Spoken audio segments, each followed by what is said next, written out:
First of all, let me introduce myself. My name is John Renton. I'm professor of geology at West Virginia University, and I'm here to teach you something about Earth. Now, it's customary to start a course off like this by giving some statement as to what my intent is. Most teachers do that.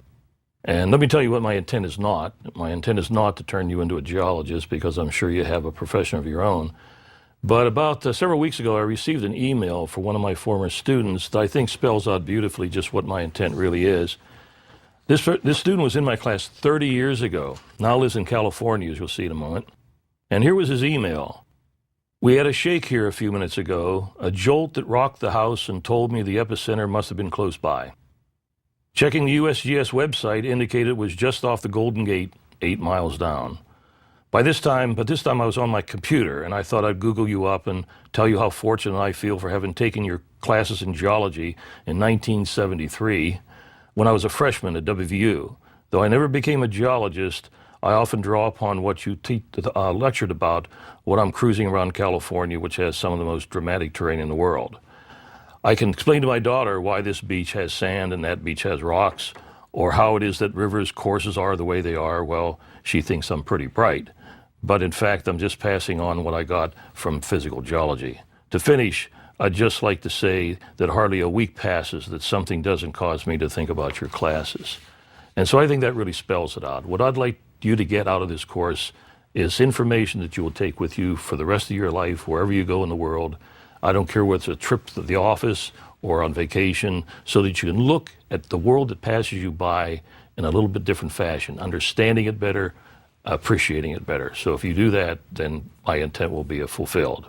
Now, the other thing I'd like to do is to give you some idea of what the overall course is going to be like here. And I divided this course into 12 topics. The first topic is going to be called Earth and its place in space, because I think it's very important for students, for anybody getting into a course in geology, to have an idea of where you fit into the big picture. And of course, the big picture is going to be the universe. So we'll do that first, and then we'll go into the two sections on rocks and minerals. You have to understand what the Earth is made of, and so we'll talk about minerals first. And there are thousands of these things, but you're going to find out there's only a handful, a couple of dozen, that make up almost all the rocks of the world. So it is really very taunting there. The next one's going to be the rocks themselves. There are three basic kinds of rocks: igneous rocks, metamorphic rocks, and sedimentary rocks, and we'll go through each one of those and explain how they form and where they come from. And then we'll go into one that students often like to talk about, volcanism. This is probably one of the most spectacular features that are happening on the Earth today. Not so much in the East, of course. We don't have it in the East, but in the West, there's lots of volcanism going on. Those of you who might have traveled to the northwest of the Cascades, we'll talk about that. And then after that, we're going to go into a series of lectures, the ultimate goal of which is to describe how the land has come to look like it does. Surely in all your travels, you know that land changes its appearance. You don't have to go very far because the topography looks different. Well, for the next few topics, we're going to talk about things like mass wasting. Mass wasting, I always say, is the unsung hero of all geologic processes, because it goes on without most people knowing it's even going on. And then we'll go into perhaps one of the most important of all the geologic processes that are happening out there. It's called weathering. Weathering is the process whereby rocks either decompose or disintegrate into bits and pieces to be carried off, dumped into the ocean, and created into a new rock, usually into a sedimentary rock, but we'll get to that. And a part of this topic, we're going to talk about soils.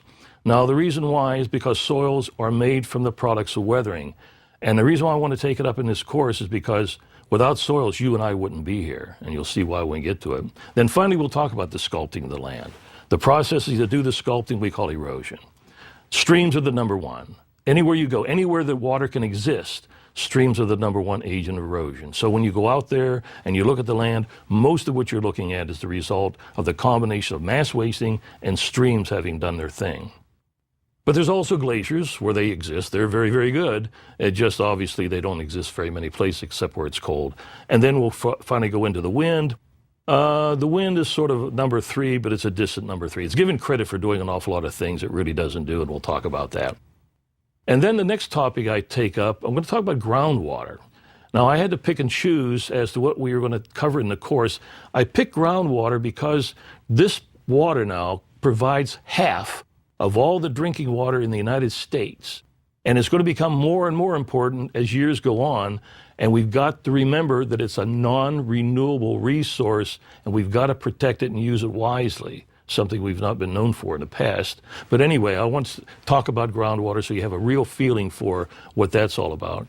And then I'm going to go into the last three topics are going to be rock deformation, earthquakes, and mountains. They all sort of go together. Rock deformation is just what it says it is. Breaking and bending of rocks. Earthquakes are the result of some of the breaking of rocks, as we'll find out. And then we're going to complete the course with a discussion of mountains. And the reason why I have this at the end, in my way of thinking at least, mountains are sort of the last remaining thing of all the totality of all we're going to talk about. It's the epitome of what geology is all about. It's all the processes we'll have talked about working together and making what has to be the most spectacular thing on the Earth's surface. So anyway, that's what the course is going to be about. And where to start? I've often thought that the place to start a course in geology is in the beginning. And in the beginning, the astronomers tell us there was no need for geology, because there were no rocks, there were no minerals, there was no Earth, there were no stars. They tell us there was nothing. So my question would be, what about all this stuff out there in the universe? Where was it? Well, that depends upon to whom you speak. There was a Belgian astronomer named Lemaitre who said that all the stuff we now see in the universe, not all of it, was once crunched down, possibly into a sphere about the size of a golf ball. Now, obviously, whatever was in there wasn't matter as we know it. The conditions would have had to exist in there would not allow matter to exist. It would have been ripped apart. Even the stuff matter is made would have been ripped apart. Atoms and things like that. Question, what was in there? Well, they say that what was in there were things called quarks. And what a quark is, according to a physicist, that's the smallest subdivision of matter. So in his case, he called that the primeval atom. His primeval atom was filled with quarks. Now, if that's not a good enough theory for you, here's another one. The crunch could even go further down to what is referred to as a singularity. A singularity, by definition, is a non-dimensional spot. What's there? Nothing but energy, just pure energy. And then what happened? Well, according to the theories, what happened then was an event that we usually refer to as the Big Bang.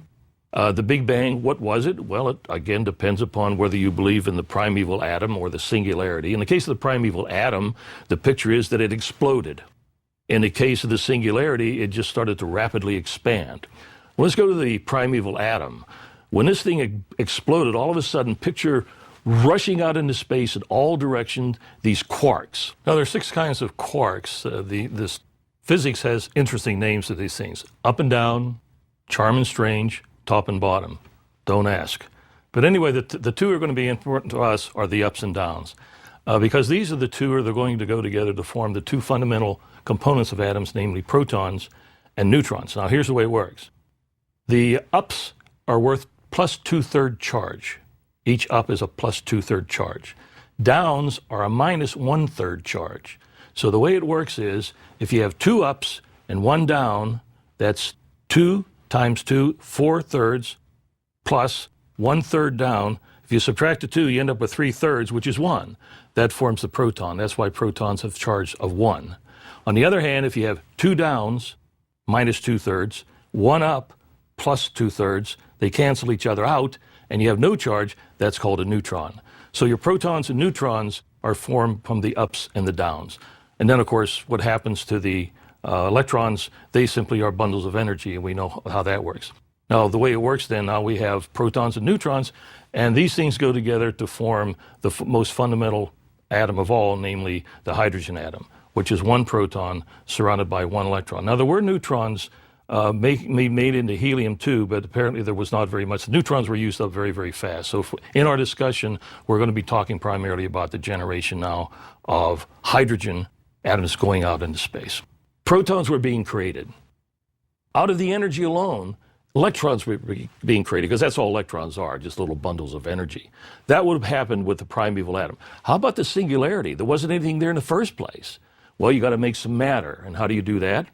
Well, according to Albert Einstein, you can take his equation, E equals mc squared, and take energy and turn it into matter. And I presume the matter it was turned into would be the quarks. So in either case, we're forming the quarks, rushing out into space, and then the quarks started getting together to form the basic fundamental parts, protons and electrons.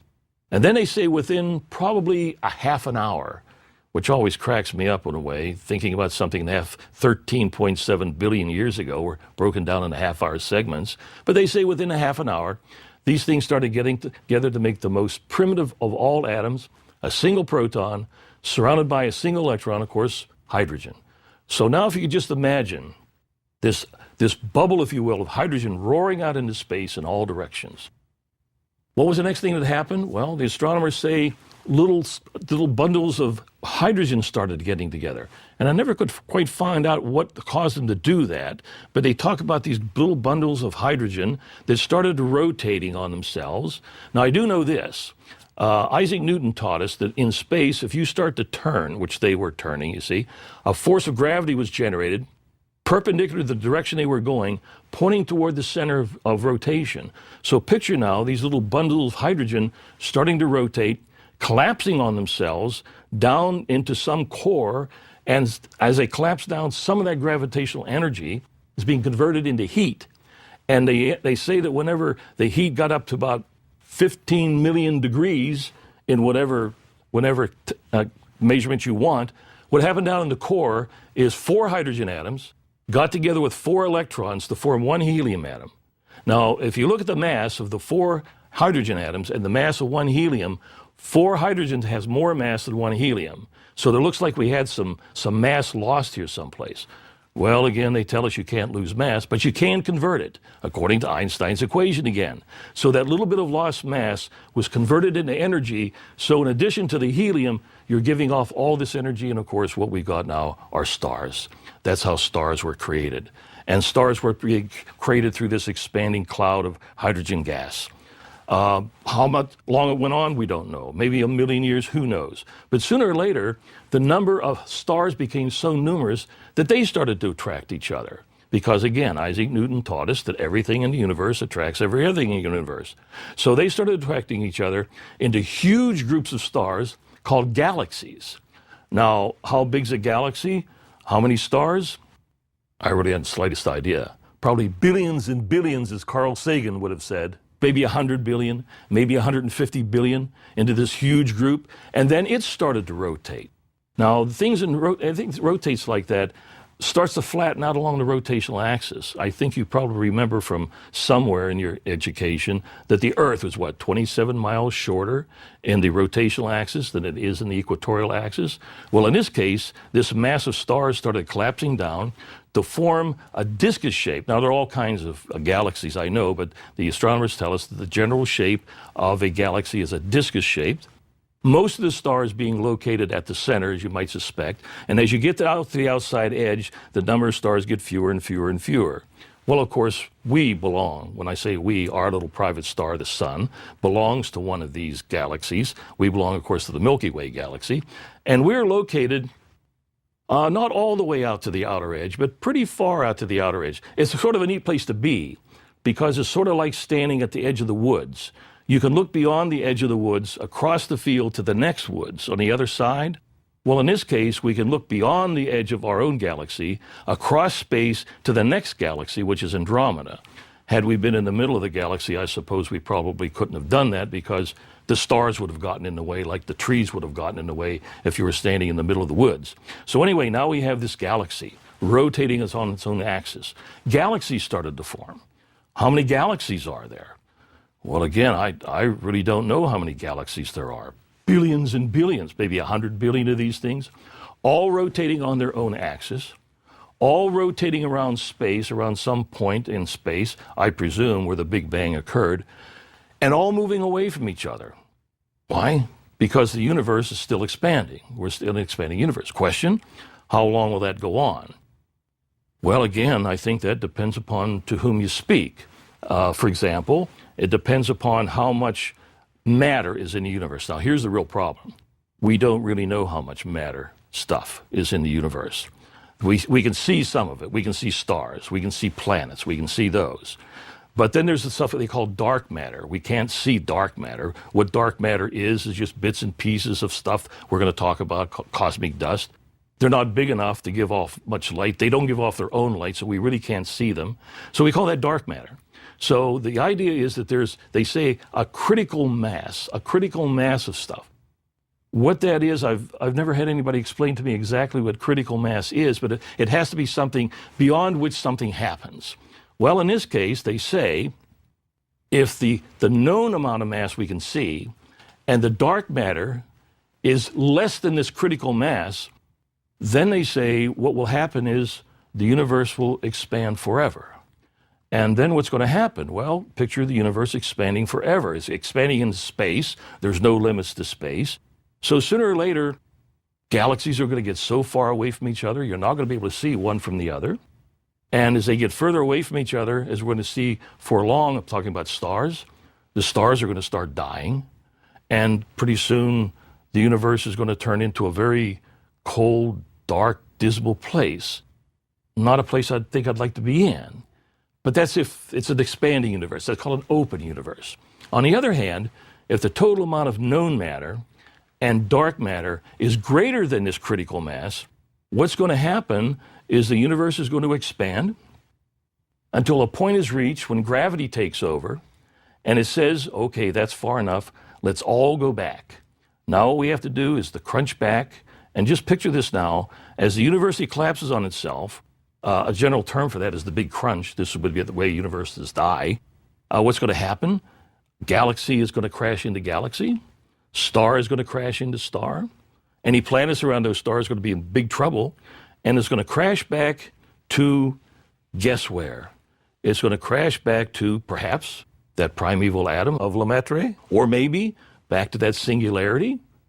And then what do you think will happen? Just a gut feeling what's going to happen.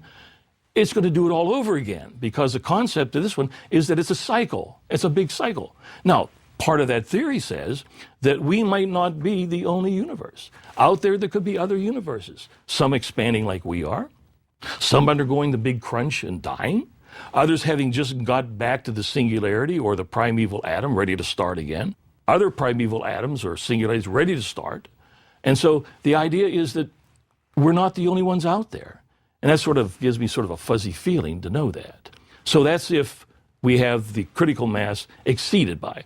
On the other hand, of course, if the total amount of known and dark mass equals a critical mass, they say that's the flat universe. It'll simply expand and come to an end, but it will never collapse on itself. So anyway, which one of those you want to believe, it's up to you. All right, so now we have the galaxies. But I think we want to talk about stars, because stars now are very, very important. They have an importance that most people don't know. For example, if it wasn't for stars, you and I wouldn't exist here. Okay, the stars, let's go back. What a star is very simple. It's a thermonuclear reaction where 4 hydrogen atoms are being put together to make 1 helium and release all of this energy. Now, classification scheme. I looked about a lot of classification schemes of stars, and I always picked the easiest one. And the easiest one had 4 different flavors of stars. The flavors were flyweight, lightweight, middleweight, and guess what? Heavyweight. Had to be put together by a boxing fan, just had to be. Now, the unit of measurement used to determine which of those categories you're in is the amount of mass in our own sun. So they have what we call a solar mass. And the way it works is the flyweight stars, the little ones, are those that are less than a half of a solar mass. Then the lightweight stars would be from a half up to about 4 solar masses. Now note, our sun with 1 solar mass is down at the short end of that thing. So our sun is actually a fairly small star. Then the middleweights would be from 4 solar masses to about 8 solar masses. And then the big guys would be anything over 8. And how big they get, I read an article recently where they were talking about a star of 100 solar masses. That would be really, really pretty big. Now here's an important point too. These are fires we're talking about. We're talking about burning hydrogen and turning it into helium. Now, I don't care what kind of a fire it is, whether it's a fire in a star converting hydrogen into helium or a log in your fireplace converting the log into heat and ash. A fire is a fire is a fire. Eventually, it's going to go out. So in other words, stars have lifetimes, life expectancies. The question is, of those 4 categories, which one do you think would last the longest? Well, no, this is a question I always ask my students, and invariably, they always pick the big one. Matter of fact, that's the one I picked too when I was a student. It just seems so simple to me. With all that fuel, it's going to take an awful long time to burn it all up. Well, that sounds good, but that isn't the way it works. Apparently, the big stars have a lot of fuel, but they burn it at a very, very high rate. No, it turns out the smaller you are, the longer you're going to live. For example, those little flyweight stars, it's estimated that the minimum age for those, minimum now, would be something on the order of 50, 55 billion years. Well, note the universe has only been around for 13.7. So that means that any flyweight star ever created is still there. They haven't had enough time to go by to have any of those guys die. To give you some idea, our sun is given a life expectancy of about 10 billions of years. The astronomers say it was created 5 billion years ago, so our sun is now coming into midlife. About 5 billion years to go. Those big guys, those big ones, 100 solar masses, they might not even last 1 million years. So that gives you some idea of time. But I think probably how they die is more important than how long they live. How are they going to die? Picture the core of this star now. Most stars spend 95% of their lifetime in what is called main sequence. Main sequence means you're burning hydrogen, you're converting it into helium and releasing all that energy. But know what's happening down in that core. You're taking hydrogen atoms, atomic mass 1, you're converted into helium atoms, atomic mass 4. So you're making more massive atoms out of the light ones. Well, again, Isaac Newton taught us that the gravitational force is a function of product of masses.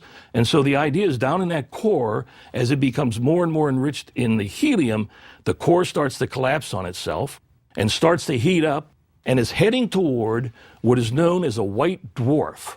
Now, the white dwarf, the white stands for the fact that the temperature is white hot. So it's a temperature thing. The dwarf part refers to the size. It's estimated a typical white dwarf might be the size of our Earth, so about 8,000 miles in diameter. In the case of the flyweight stars, remember now, none have died, but they say when they do, that's the direction they're going to go to. They're going to go down to a white dwarf, and then finally all the fuel is going to be burned up, and they'll just sort of go out, nothing spectacular there. But what happens in the other three is much different and much more important. What's going to happen now is their cores start to collapse down, generating enormous amounts of energy. Remember now, there's more star stuff around the core of these stars, and it gets blown out perhaps 100 times the original diameter of the star. Now we got a giant star, and now the temperature on the outside cools off a little bit, the red heat. So we have the red giant phase of star evolution. Now, the important thing in the red giant phase, think about that core now. A lot more energy in the core. Up until now, you've been converting hydrogen into helium. Now helium starts to be converted, acting as the fuel, into bigger atoms. The biggest atom, as I remember, can go out on the periodic table to atomic number 26, which is iron. But the two I'd like to comment on, carbon and oxygen are created during the red giant phase. What's the importance of carbon? All life as we know it. You and I are carbon products, you see. We're carbon products. Just think about this now. Every carbon atom in your body and in mine was created out there in the red giant phase of a star's death. That's pretty awesome. Oxygen. Now, I always bring this one up because I remember so many students always say they think oxygen is created by green plants. Well, no, not quite. Not quite. The way green plants work is they take, of course, water, carbon dioxide, in the presence of chlorophyll, catalyst, and the energy of the sun, and they convert it into sugars. Now, if you look at the chemical formula for sugar, and you look at the formulas for water and carbon dioxide, in the combination of carbon dioxide and water, there's more oxygens than in a sugar molecule. Well, in other words, when they make that sugar, they got oxygen left over, and they got to get rid of it, and so that's the oxygen they give up, but they do not create it.